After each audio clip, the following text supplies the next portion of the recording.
Okay, here we are trying out a new device here, Omo camera, and let's see if I can actually show you the work right here on a piece of paper. Sorry if it's a little choppy, but the images that are drawn on the paper should be clear. Let's start with our skill drill 7.6, questions 1 to 3. Okay, so from here, let's go through. Question 1 says a 30-kilogram crate is dragged along level ground by a force of 200 newtons at an angle of 30 degrees above the horizontal at a constant velocity over 1 meter. That's a mouthful. Well, probably the first thing you should do is, once you realize this is about forces, you want to put yourself a little sketch. So let's do that. So our sketch would be something like this. Here is our level ground, which they called out. Doesn't look so level, but pretend. We have a crate. There it is. They said it's 30 kilograms. They say it's being dragged by a force of 200 newtons at an angle of 30 degrees. So if this is a level pull, here is a pull. Maybe we call that our F external, F applied. There's your 200 newtons. This angle right here is 30 degrees. Okay, good. We got a bunch of things in here. Now we know there's a pull because they told us there was a pull. Otherwise, we don't know. All right, let's keep going from there. Constant velocity and over a distance of 1 meter. So they did say V constant, and right away that should tell you the F net. You come up here, drop an F net up here, 0 newtons, because we're at a constant velocity. And then the displacement, maybe I'll come off to the side so it doesn't interrupt our picture. D was 1.0 meter, make our lives easy. Okay, good. For those of you who maybe slipped with the givens, it's still a good idea to come over here. Put your givens with units. Mass is 30 kilograms. The force external, or the pull, is 200 newtons at 30 degrees. That is worth noting. Velocity is constant, which isn't quite a given, but it leads us to that F net, and that displacement is 1 meter. All right, cool. So, what do we do with this? Well, first and foremost, let's start dropping all of our forces in there. So, first one we've done, of course, flat ground. No matter what ground, you get your FG vector. FG straight down. FG.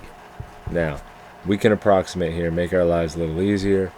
Let's approximate using acceleration due to gravity, gravitational field strength of 10 rather than 9.81. So FG, I'll make it approximately, how about that? Approximately 300 newtons. By the way, you should know how to get this exactly. Don't approximate if you don't know why. Remember, don't take the shortcut if you don't know why.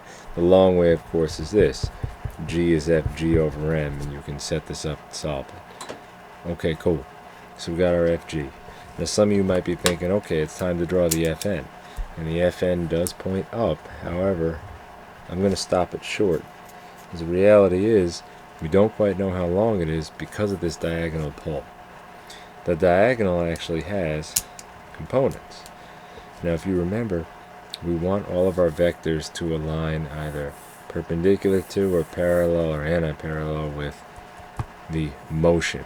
So right now FG and FN, that's cool, perpendicular, the motion's to the right. But this F external, that's the one of these forces is not like the others, that's the one. It needs to be broken into components. So what components? In this case, it has a horizontal component. We can call that F in the X or F external in the X. And it also has a vertical component. There it is. We can call that F in the Y or F external in the Y. Okay, we got to find those two. And we are replacing this diagonal. That's how we hash it out. So how do we find them? Well, you could do SOHCAHTOA.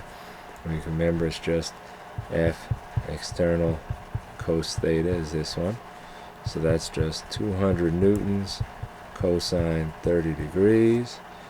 And that is approximately, let's see, it'd be 86.6 per 100. So that 172 to like 173, not 173 newtons. The F external in the y direction is going to be F external sine theta. Again, this side and this side are the same. This is old news now. If you need to go back and review it, your SOHCAHTOA. Sine of 30 equals opposite. That's the one we're trying to find, over hypotenuse. Cosine of 30 is adjacent over hypotenuse. And that, of course, is 200 newtons sine 30 degrees. And that one comes out to 100 newtons. All right, cool. So we got those. Now, we're ready to do our normal force. The normal force is a balancing force. It balances in the perpendicular to the ground direction. So right now we have 300 newtons pointing down. We need 300 newtons pointing up if this thing is going to stay balanced vertically, and it does. So right now we have 100 newtons up from the pole, which means we only need another 200 newtons for the normal force. So Fn, 200 newtons. Again, that's approximate because this 300 was approximate down here, so put that approximate. Okay, good. Alright, now we're almost done. F net we know is 0. Here it is.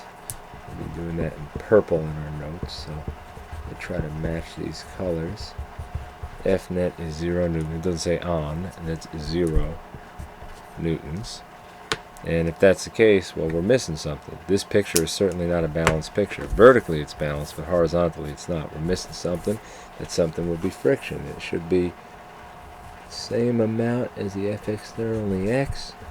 There's your friction. Because of this equilibrium, this constant velocity, the friction's got to be 173 newtons the other way. Okay, cool. We have vertical balance. We have horizontal balance. Feeling pretty good about this force diagram right now. So we basically got all the forces involved. The only one that we didn't from our list is that spring force, but there's no spring anyway. Cool. Next step is to do all the works. Fortunately, that's pretty easy.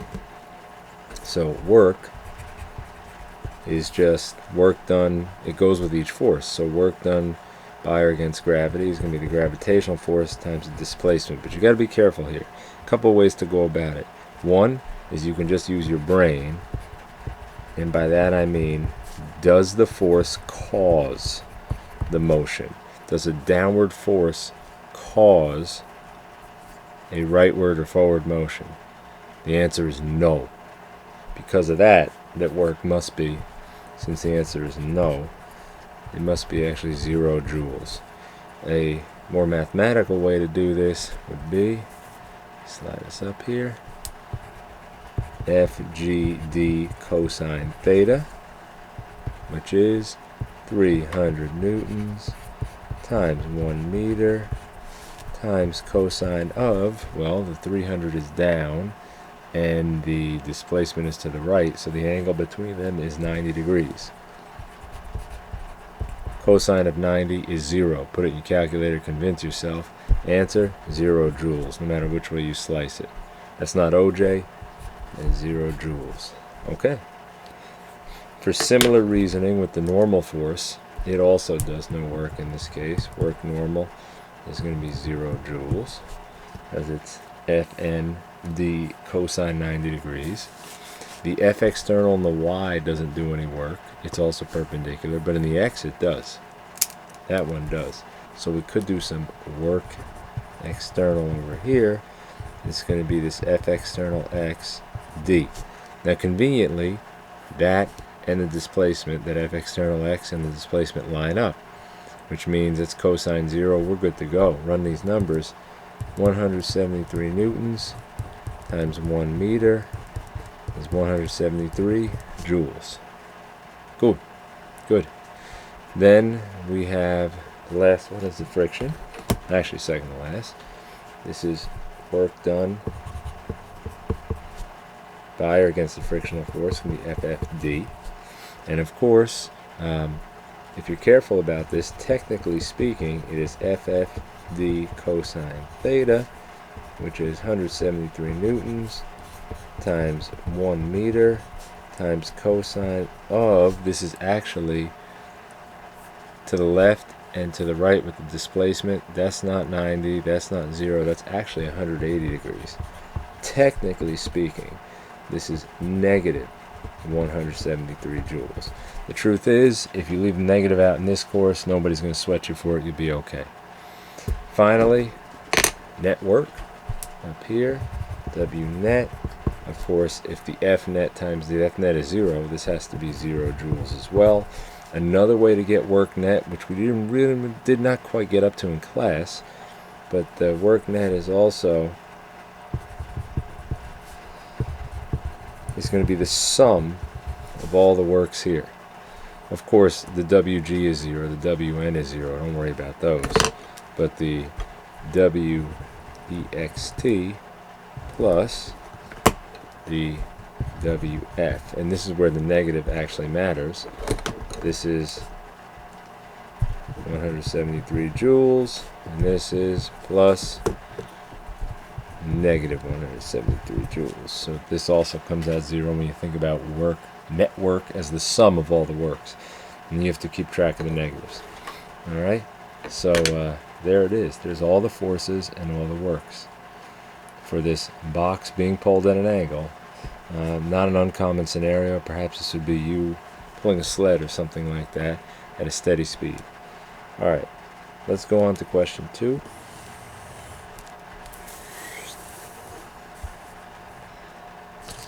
Alright, now we'll go a little faster this time because some of the basics we just covered in the previous problem.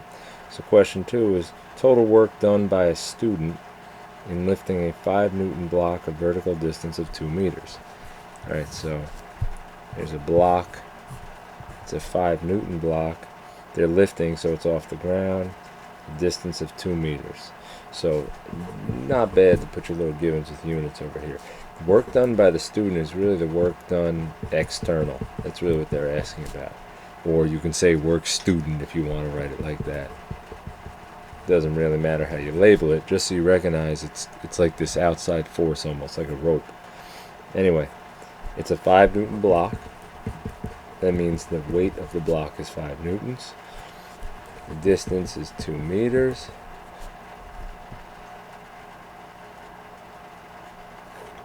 Okay, good. So let's start labeling this business here.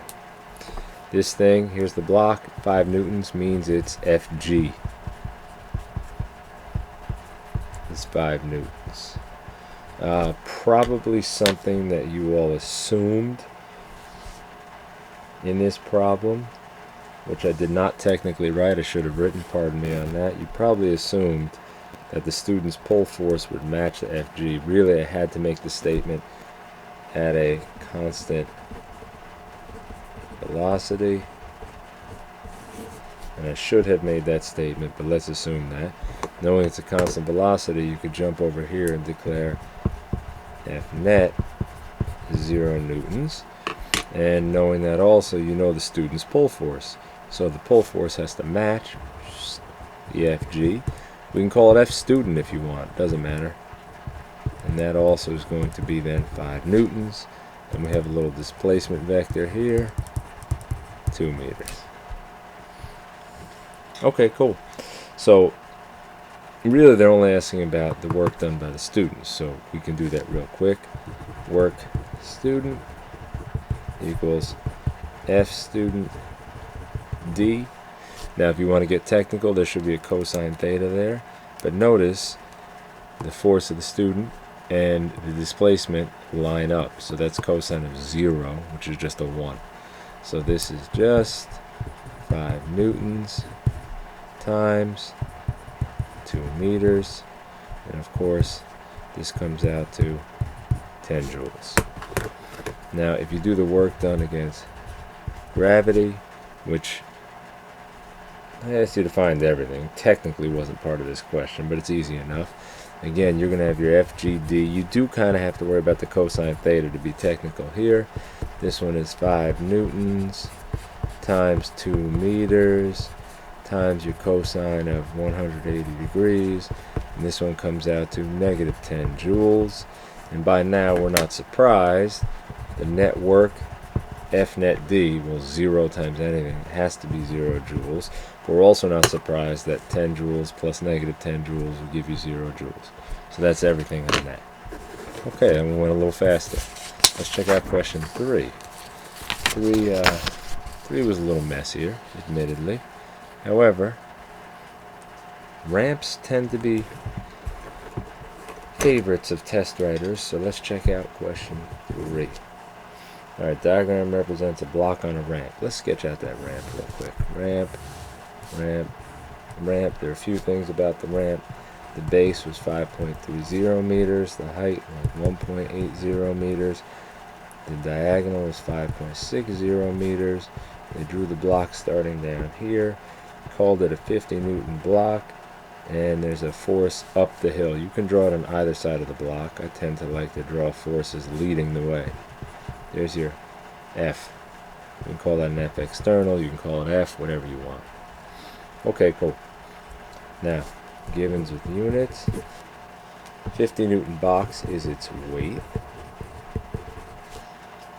Then, the external force, or F, doesn't matter which way you want to call it, is 20 newtons. And it goes V constant. And V constant, of course, allows us to declare F net equal to 0 newtons. I know it feels like that's always the case, but it's not. It's not. Right now we see it a lot, but not always the case. You'll see in 4, 5, 6, it's not always the case. Alright, so what's going on here? Let's label this thing up. This 50 newtons really is an FG. So let's draw it down this way. Fg is 50 newtons. It's not a mass, it's a weight, so it is a vector. Alright, cool. F external, we know, is 20 newtons. It was provided to us. Okay. And what else can we get here? Well, there's a couple of things we can do. Probably the simplest thing is slap that Fn on there. So remember, Fn was always perpendicular to the surface. So the surface is here, Fn is going to be this way. Now, one of the things to know about Fn is when it's slanted here, assuming no relatively diagonal pull, that Fn is going to be less than the Fg. In fact, hopefully you remember how to solve that. That Fn, well, let's break our Fg into components and you'll see what's going on here. So, let's do this. Fg does not line up with the displacement. See, the displacement is up the ramp this way. Actual displacement is up the ramp, this 5.60 meters in that direction. Now, from that alone, you can probably tell whether there's any work done by certain forces. But we'll get to that in just a moment. Alright, so over here, the Fg does not line up with the motion. Let's line it up. We either want it parallel to or perpendicular to the motion. Fg is the one that's not like the others. In fact, Fg has a perpendicular component, an into the ramp component that balances the Fn. Points this way. How much this way? Sorry, I'm a little bit off-leaned. That this much this way. We call that Fg perpendicular to the ramp. And it also points down the ramp, which I like to draw up here. How much? About this much down the ramp. We call that Fg parallel. Okay, we put a little green tint on these. And once we draw those, Fg is real, but we don't need it anymore. Remember, you only do the components or the resultant. Don't use them both at the same time. Now, how did we get these? Well, you needed theta for these. And in this problem, oh yeah, alright, it's a little tough, but you could do it. How do you get that theta? Well, there's a little sidebar over here for theta. A theta sidebar. Here we go. You can get it from this diagram. No problema. This is an inverse trig problem, so you can do, maybe do tangent. So tan theta is opposite over adjacent, 1.80 over 5.30. Theta is going to be that inverse tan this 180.530, theta comes out to, well, sorry, that one I'm not doing in my head. So, bear with me 1 moment, please. 1.8 divided by 5.3 second 10, 18.75, so I'll call it 18.8 degrees for now. Okay, cool. Now we can use that in figuring out some of these other steps here. Try to keep this lined up. Good. So to find FG perpendicular, let me write this down here. FG perpendicular, that theta is this theta.